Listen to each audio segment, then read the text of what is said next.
Hi there fellow sewers, welcome back to the channel. Hi, my name is Nikki, and if you've heard my voice before, welcome back. If you've ever felt overwhelmed by sewing or just want a solid handle on the basics, you're in the right place. Today we're going to be diving into mastering simple sewing, stitches and seams. Whether you're a beginner or just looking to sharpen your skills, I'll walk you through easy to follow techniques for stitching like a pro and creating strong, neat seams that will take your projects to the next level. Oh, and I have a little project for you. Hidden is a pair of scissors somewhere in the video. If you spot it, drop the timestamp in the comments and let's see who finds it first. By the end of this video, you'll have the confidence to tackle any basic stitches or seams, so grab your sewing machine, needle and thread, and let's get stitching. Don't forget to hit the subscribe button and ring the bell so you never miss any more of my fun videos and tips and tricks, and let's get started. Alright, let's quickly go over some of the fabric types before we dive into stitching techniques. You'll often hear the terms stretch and woven fabrics when you're sewing, and it's good to know the difference. These are fabrics that have some give. Usually they contain synthetic elastic fibers like spandex or lycra.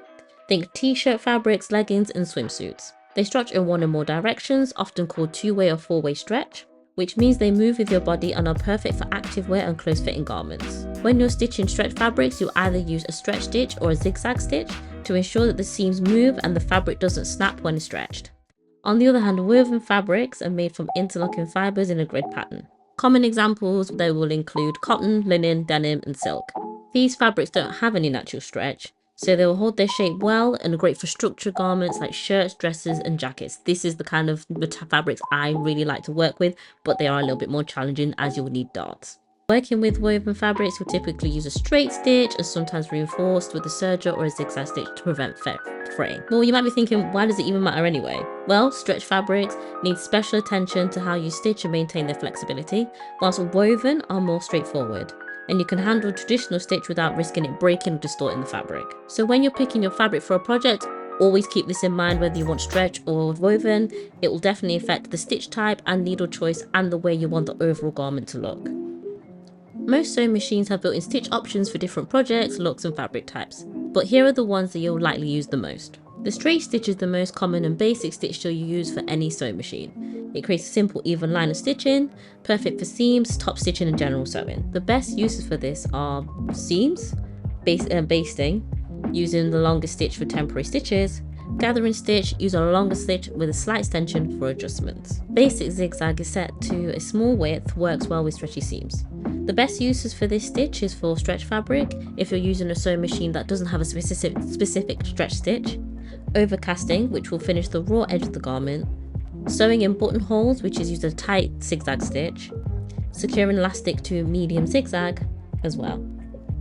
This also helps when sewing the edge of appliques and reinforcing and mending holes using a wide zigzag stitch option.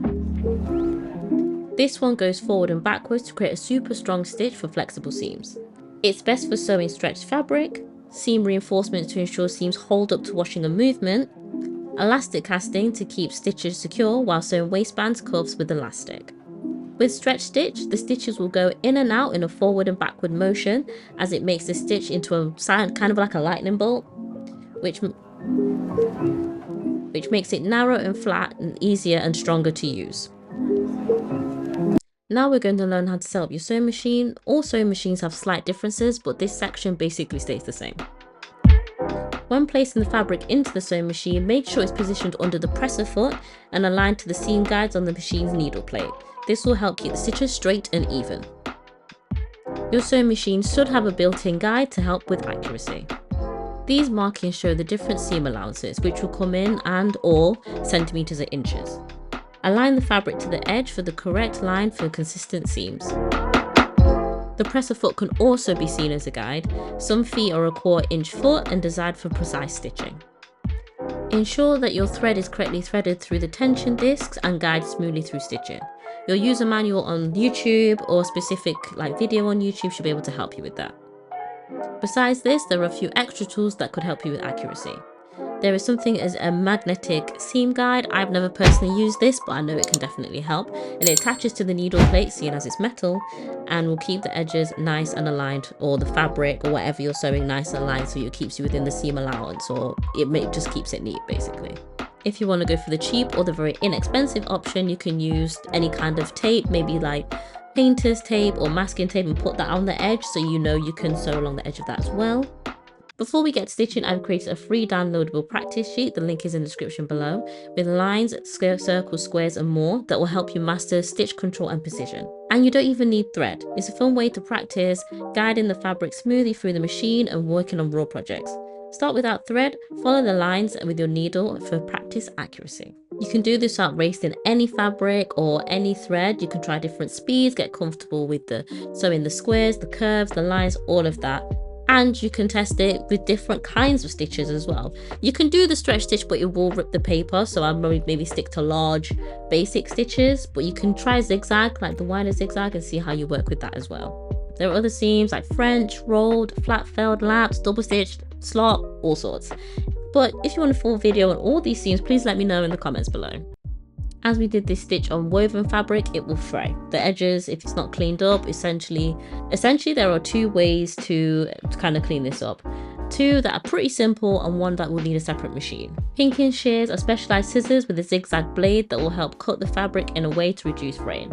Instead of using a straight edge, it creates like a snaggle tooth. Remember the scissors that you used to have as a kid that you'd have like maybe have crazy shapes? It's kind of like a fabric version of that. They'll help stop the threads from unraveling. This is a quick, easy and simple. It's great on lightweight fabric and it will reduce bulk if you need to turn it inside out. You can also use the zigzag stitch. As I said before, that will help. And it's permanent and secure. You need to test this on scrap, however, because it can tend to, if you make the stitches with the tension or the stitch width or length a bit too tight, you're going to kind of scrunch it all up. So make sure that you test this beforehand. You can also use an overlock machine. This is a separate machine that will simultaneously cut and stitch at the same time. It gives the edge a hell of a lot more of a professional look, but it can cost from like $240 all the way to $1,000 plus. This is for a domestic machine as well. Now I'm going to show you two quick, easy sewing techniques that will show up early in your sewing journey. Certain simple patterns may require you to sew in a corner, and this is how you do it. Firstly, you mark your seam allowance and stitch line that will tell you how much you need to pivot. Then you're going to stitch like a little cross section to where you're going to pivot. Then you're going to swing the fabric round in the path of the stitching. Then you're going to go all the way down to the end of the stitch. Once you finish back stitch, and you're going to poke the corner out by clipping the corner. Do not, and I repeat, do not cut into the thread, but cut as close to it as possible. Then you're going to flip this to the right way around. Use something that's pointed but not too sharp. You're going to poke into the corner, softly and carefully. Please do not poke to rip straight through to the other side. Then you're going to flip it back, and depending on the kind of fabric, you'll be able to press it down with the iron to make a perfect corner. Sewing a circle or a curve. At some point, you're going to be able to need to sew a curve or a circle. The key here is to use the seam allowance indents on the side of the machine to keep it accurate. Go as slow as possible to keep the stitches in line, as you need to consistently move the piece and stitch at the same time.